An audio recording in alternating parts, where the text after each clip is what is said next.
XV dies, and he will be followed up by his grandson, again, Louis XVI, who was a sweet guy, but a bit slow.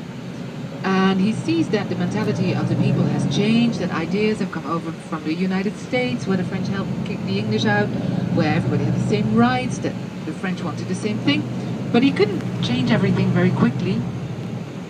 And he had the bad luck of being married to this very unpopular lady called Marie Antoinette. She was from the Habsburg house. She was not a bad person either, but she had the gift of just annoying everybody. She always said the wrong thing at the wrong moment. She laughed in people's faces. She didn't really speak French very well. She had her own friends. And she spent far too much money. She was like the Princess Diana of the 18th century. She loved fashion. She would appear in new gowns at every ball. She would wear wigs on her head that weighed like 20 kilos, that's like 40 pounds, with all kinds of objects worked into it. One night she arrived at a ball with a bird cage in the wig with a real bird in it. One time she arrived with a big ship with all the sails out. It was like Ascot, the horse races in the 18th century, but even more so. The corsets were getting so tight that the women were fainting all the time, and the hoops so large that they couldn't get through the doors.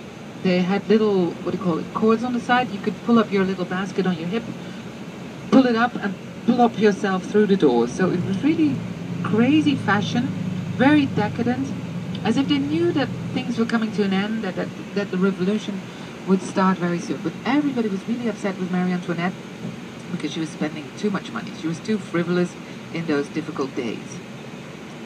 And then the revolution will start on the 14th of July, 1789, because King Louis XVI will fire a very popular minister, and that's when people just think, this is it, this is the drop, we don't take it anymore, we want a different society. And they'll storm the Bastille, which was a fortress used as a king, as a prison by the king, the other way around. If you had different political ideas from the king, you would be locked up in the Bastille. It was a notorious prison where the man with the iron mask, for example, spent years and years. They still don't know who that man was. He really existed. And in the 18th century, if you had different political ideas, locked up in the Bastille. So that's why the Bastille was stormed, because it was the symbol of the power, the unfair power of the king.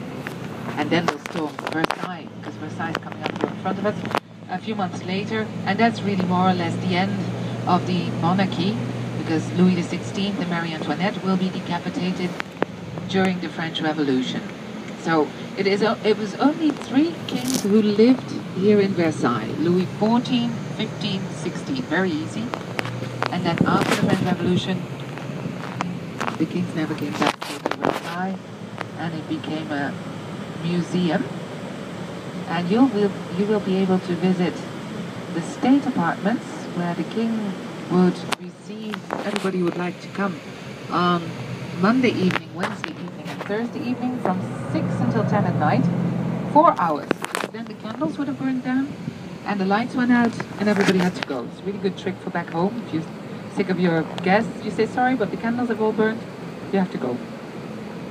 So can you see here in front of us is a side entrance again, the chapel already, and we'll park in front of the palace.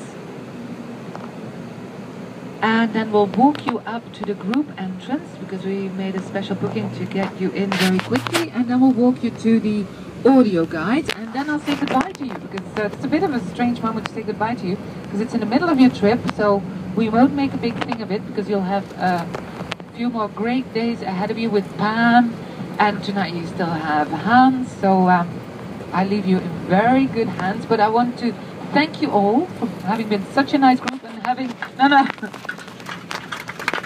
and having encouraged me with all my long stories that you can forget now, because it really was a pleasure to show you around. So we've got the palace on the right hand side. In front of us, the 2 big buildings are the royal stables, because the king had 2,500 horses and 200 carriages. And the town of Versailles in front of us, which is a lovely town too. And the gardens are behind the palace, because the palace is on our right now. So we'll walk you up, and those of you who don't want to go into the palace will show you how to get into the gardens. And then I'll give the microphone to Pam, because you maybe want to say what time you want to leave again? First, we want to say I want to thank you again, Desiree. It's always a pleasure to work with you. It's been a delightful 3 days. It went too fast. Yeah, it went too fast. So we want. You've been very blessed to have such a wonderful guide. Another round of applause. Yes, yes. Oh.